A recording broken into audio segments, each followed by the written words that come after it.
Well, hello boys and girls, it's great to see you again. I hope you're having a good time. Alfie and I are really getting quite excited at the moment because we're now well into December and well, Alfie started to realise that we're getting closer to Christmas and he's starting to get a little bit excited, aren't you?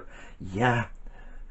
Oh yeah, all the lights are going up and lots is happening, lots of things in the shops. And one thing that Alfie really likes is that he's got an advent calendar and every day we open it, don't we? And he has a chocolate because he loves his chocolate. And we haven't opened today's yet, have we? Alfie? Alfie? We haven't opened today's yet, have we? Oh, don't tell me that you've opened it already.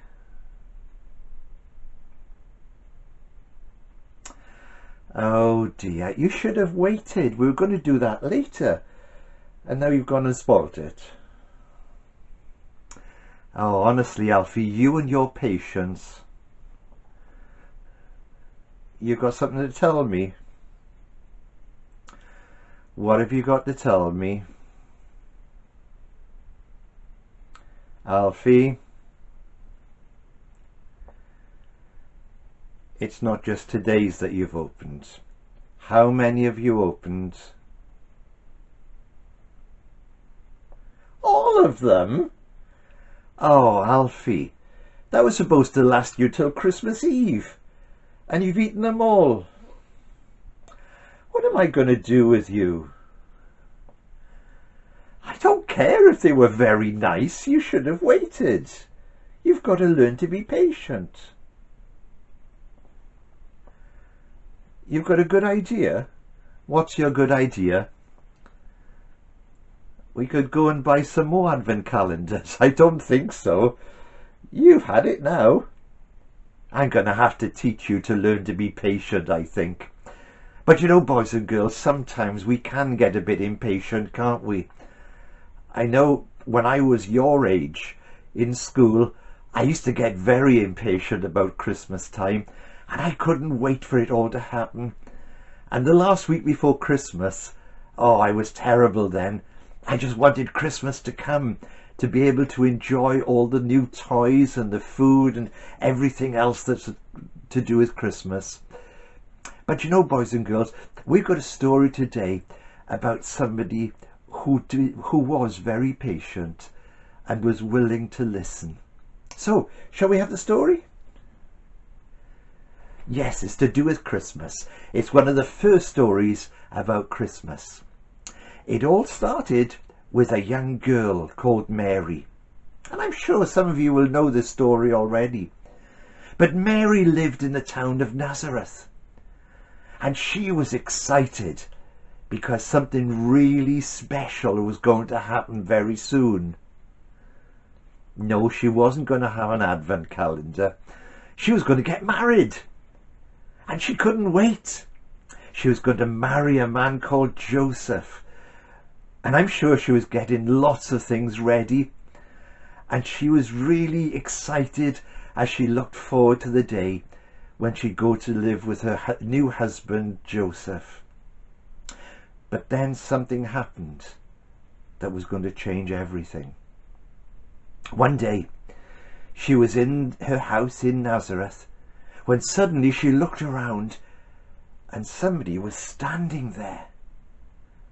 It was an angel, and his name was Gabriel.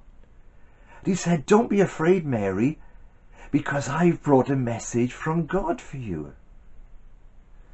Yes, that's what angels do. Angels are God's messengers. And he came all the way from God to give Mary a very special message. And do you know what the message was? Don't you? Well, he said, you're going to have a little baby and you're going to call his name Jesus. Well, Mary was quite confused about this. She said, but I'm not married to Joseph yet. And the angel said, no, that's not what's going to happen. God is going to make this happen. And your little baby is going to be a very special baby, because God has sent him to be the Saviour. What's a saviour? A saviour is somebody who saves you from something.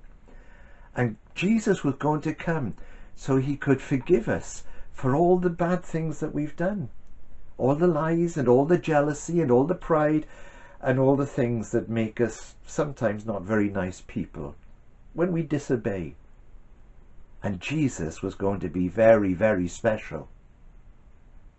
Well, Mary, she thought, I don't know what Joseph's going to say about this, because he'll know that this little baby isn't his baby. Perhaps he won't want to marry me. But she turned to the angel and she said, whatever you say, I'm willing.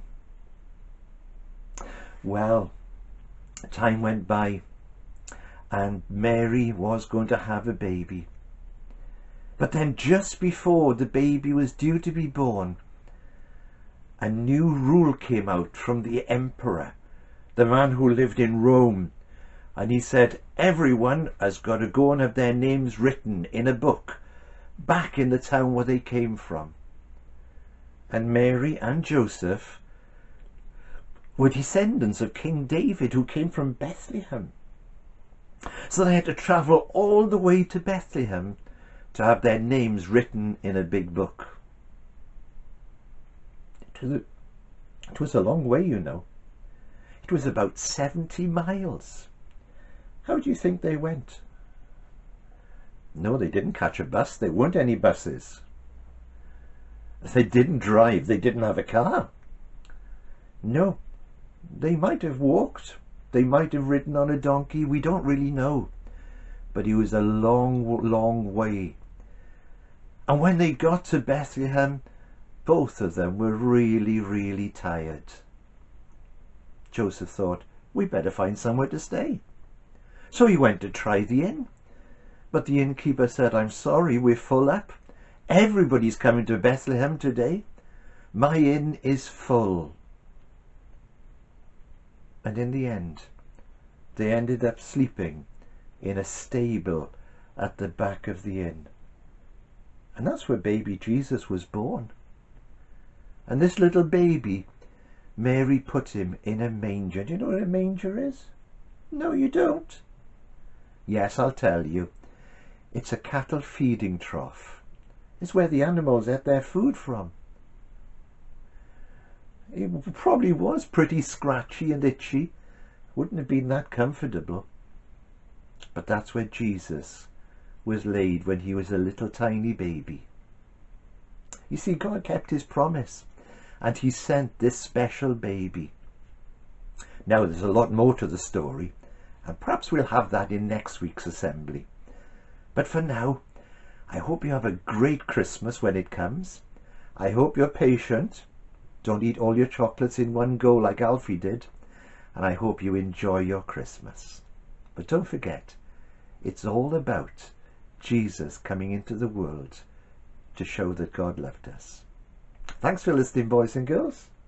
I think it's time for us to go. Say bye-bye, Alfie.